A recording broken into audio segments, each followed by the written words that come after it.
Hello YouTube, welcome back to a brand new video. This is the America First Pill channel. So I want to discuss Donald Trump had a meeting with the president of China, Xi Jinping, out of China. Trump met with the leader of the country to try and negotiate some deals to hopefully make our relationship with them, our complicated relationship with them, to say the least, fairer than it has been. But knowing China and seeing that they're not a country that plays by the rules, you kind of you can't really trust them. But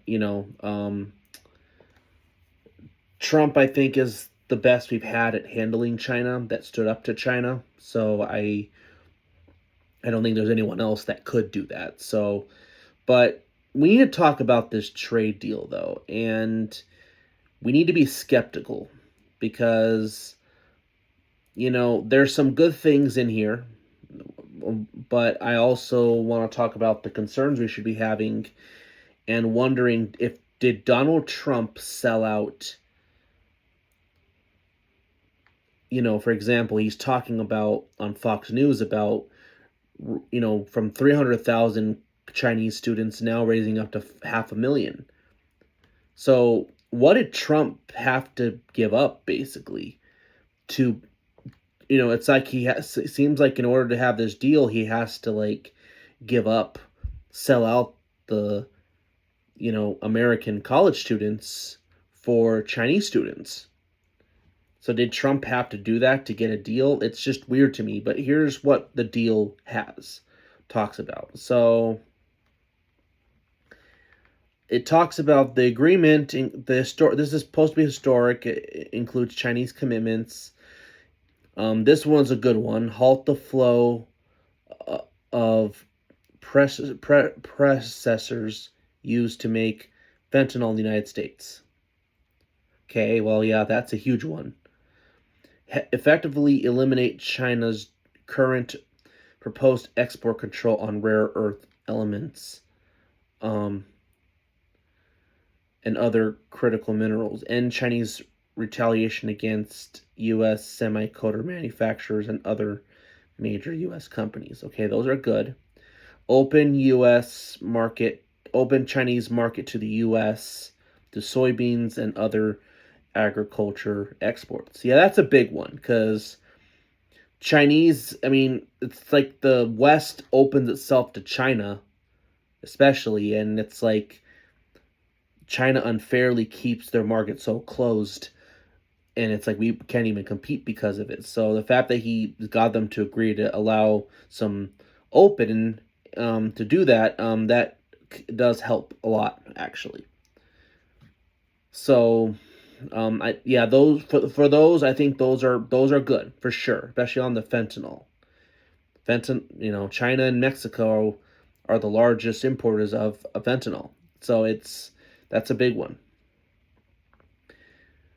Now here's Chinese actions that is supposed to be, more detail what it requires. So it says China will suspend the global implementation of expansive new export control on rare earths and related measures that is announced that was on October 9th, which was last year. China will use general license valid for exports of rare earth minerals and magnesium to graphite for the benefit of the United States. Okay, the general license means the de facto removal of control China imposed since 2023 will take significant controls for fentanyl. Okay, I don't need to read that again then because it just says it more in detail. I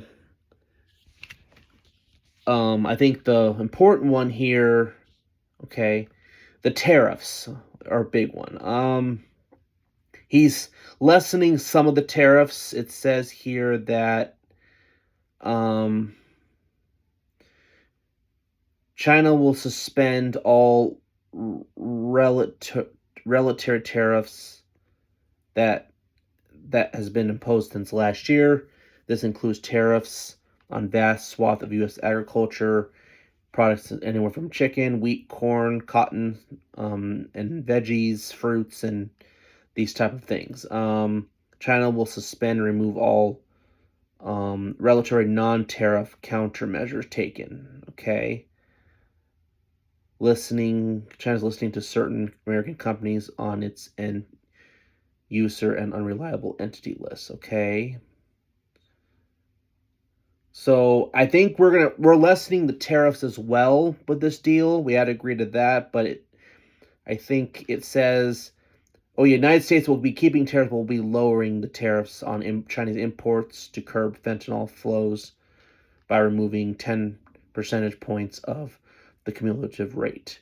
The current reciprocal is 10%. So there's still going to be some tariffs, but they're dropping them to, I guess, for a compromise. United States will further extend expire of certain of okay more tariffs. Okay, particularly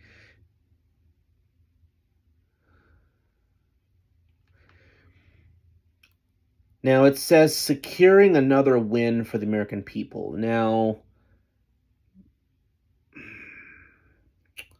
here's the thing we have to think about here. With all that,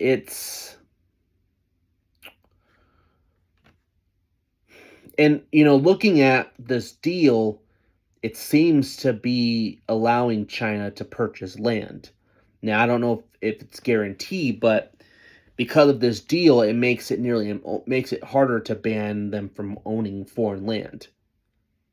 Now, here's the thing. It's one thing to have businesses, from another country that are here, basically, bringing a factory to America, but they don't own that land. They have, they have to get permits. They have to get all the requirements like any business. But, so I don't know. I guess this article, it seems a little biased. I don't know. It tells you a little bit of all that's done, but it seems to me, it on the surface it looks like it's a fair deal, but I'm not really comfortable with the people that you saw with Trump. I think Elon Musk was there. A lot of these big corporate CEOs who have a lot of pro China interests, special interests there. It's just, I'm not sure, why Trump sticks to them so heavily. And,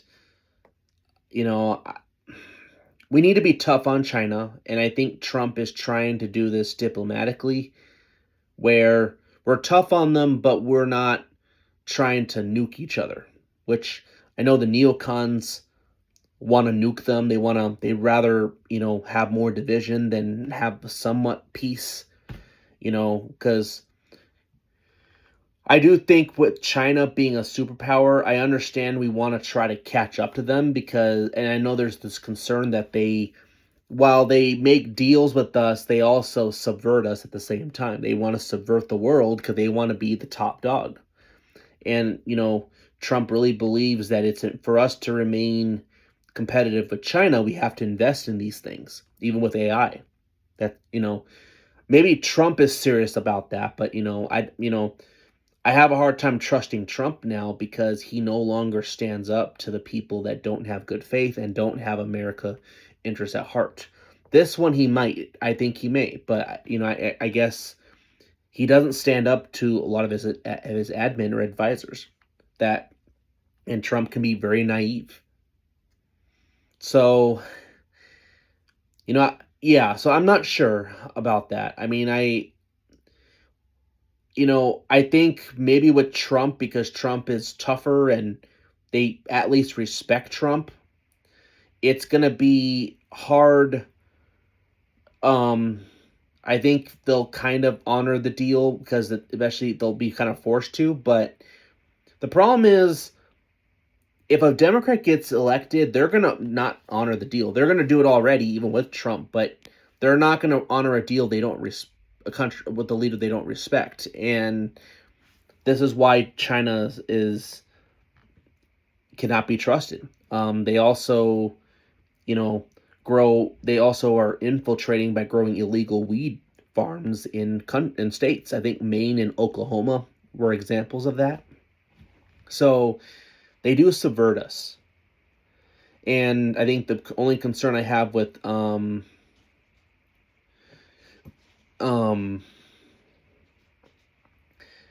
I think if you're not careful, and they, and the concern is that they might, being so dominant, become the ultimate superpower, that it's easier for them to push their ideology. And well, I agree, China's bad because they don't share the Western values in regards to freedom and Christian based values. They're atheists. I think China's considered an atheist state where you're supposed to be loyal to the government.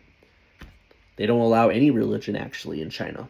So China's definitely oppressive. They've killed lots of people.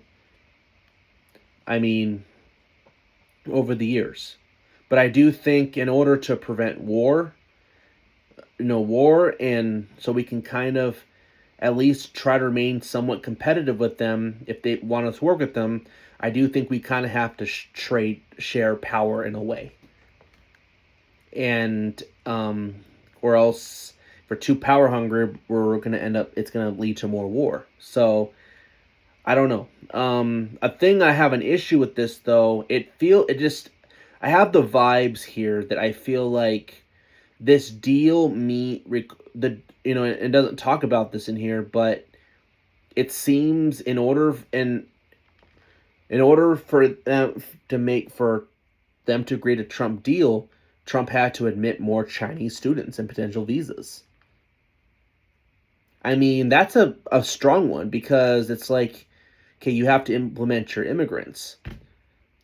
And China is communist. They believe in, all they know is government.